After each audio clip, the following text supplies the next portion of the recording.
Dapat kiriman garis tangan, mohon maaf baru bisa dibalas karena sibuk. Ini mungkin bagi yang lain memiliki garis tangan yang sama seperti yang akan saya bahas ini. Yang pertama, saya akan bahas tentang garis kehidupannya. Ada beberapa potongan garis halus di tangan kiri yang memotong garis hidup. Ini berarti dia mengalami banyak halangan, cobaan, kesedihan, ketakutan, dan mungkin juga kecemasan, bisa dari pihak keluarga atau dari masalah yang dia hadapi sebelumnya. Jadi di bawah umur 40 tahun dia selalu akan merasa gangguan, sedih atau yang lainnya. Tapi sabar saja karena di tangan kanan di garis kehidupan ada garis-garis naik, 2 garis, yaitu garis keberuntungan. Semoga nanti mengantarkan kepada kebahagiaan. Dan di tangan kanan juga ada garis tapak darah yang artinya harus segera pada saat mengalami masalah itu koneksikan ke Tuhan atau mulailah ke jalur religius agar bisa mencapai ketenangan, atau setidaknya meditasi, relaksasi, atau membaca buku-buku yang memotivasi. Jangan terpengaruh oleh situasi dan kondisi yang selalu menyedihkan. Selanjutnya garis kepala. Garis kepalanya cukup panjang tapi di tangan kanan patah. Ini hati-hati di sakit kepala, pusing, pikun, ataupun salah satu dari itu. Bisa saja pikun atau mungkin pernah stres. Ini hanya indikasi. Dan garis kepala di tangan kanan menyentuh sampai ke bawah ke bukit bulan. Dan ini kegelisahan hati lebih banyak disebabkan karena ada keinginan yang terlalu tinggi. Ada imajinasi yang terlalu tinggi, hayalan sampai ke bulan. Jadi ini bukit bulan. Karena mungkin terbatas ke situasi dan kondisi sehingga menjadi sedih, tidak tercapai atau sering tidak tercapai. Karena garis kepala juga di tangan kirinya banyak garis potong-potongan kecil yang mengganggu pikiran. Kepala ini berhubungan dengan pikiran. Pikirannya sering kacau dan gelisah. Begitu juga hatinya, karena di garis hatinya ada garis menurun atau juga ada potongan-potongan. Jadi di tangan kiri ini agak lebih redup daripada tangan kanan. Jadi tangan kanan itu lebih cerah sehingga usia 40 nanti harusnya lebih cerah hidupnya. Dan di tangan kiri juga banyak garis minor yang saling memotong yang mengindikasikan bahwa pikirannya sering kalut atau banyak pikiran, banyak masalah yang dimasalahkan padahal mungkin tidak seperti itu. Selanjutnya garis kecemasan di Bukit Venus ini banyak dan jelas. Ini bisa menjadi garis berkah dan keberuntungan, tetapi karena ini ada memotong garis hidup menjadi garis kecemasan. Dan selanjutnya ada garis perjalanan. Di sini memotong garis kepala. Dalam perjalanan mungkin sering mengalami pusing, gelisah, tidak jelas.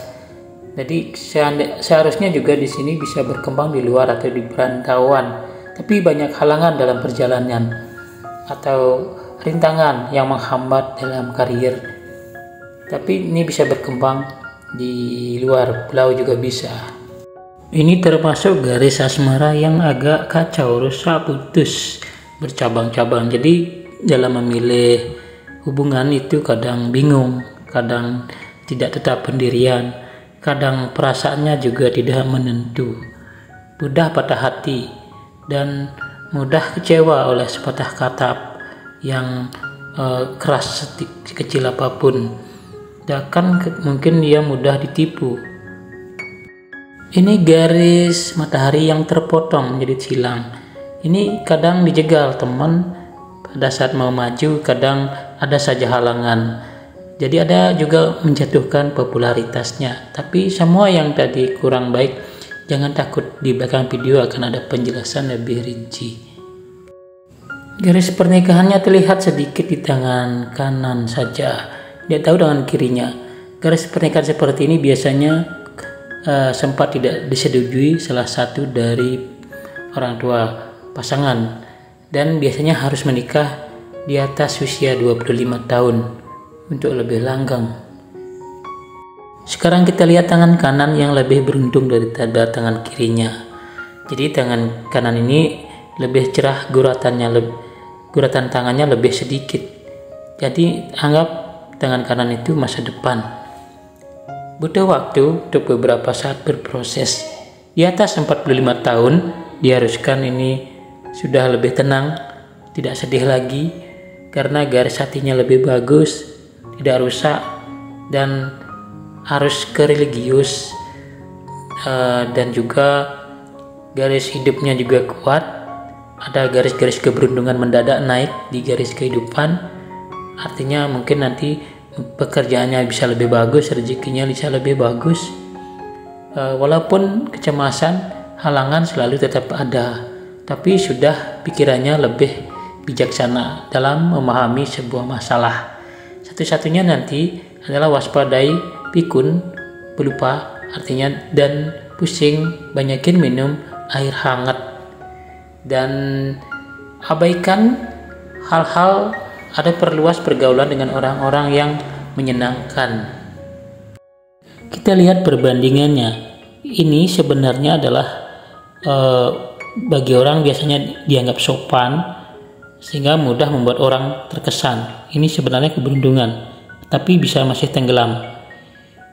Ini bisa membuat orang lain merasa betah dengan Anda, karena mungkin Anda pintar juga menyenangkan orang lain.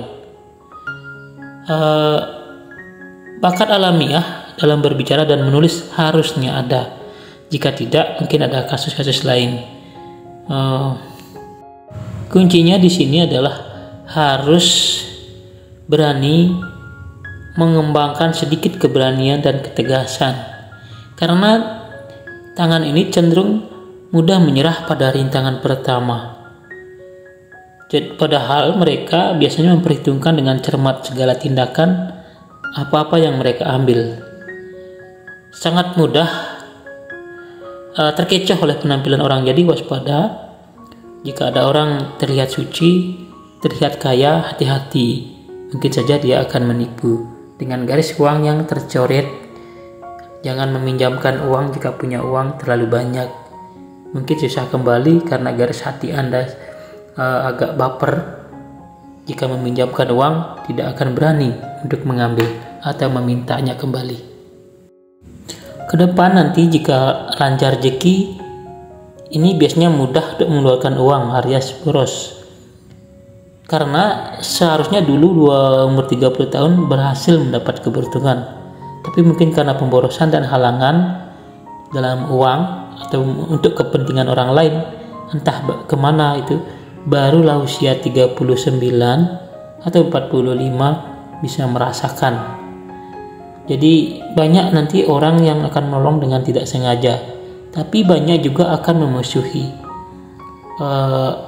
Yang memusuhi adalah orang-orang yang iri kepada Anda.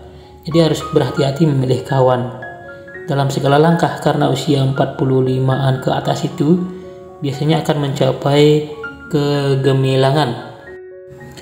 Umur 50 tahunan bisa saja Anda akan menjadi pemimpin religius spiritual dengan garis tapak darah di tengah-tengah telapak tangan.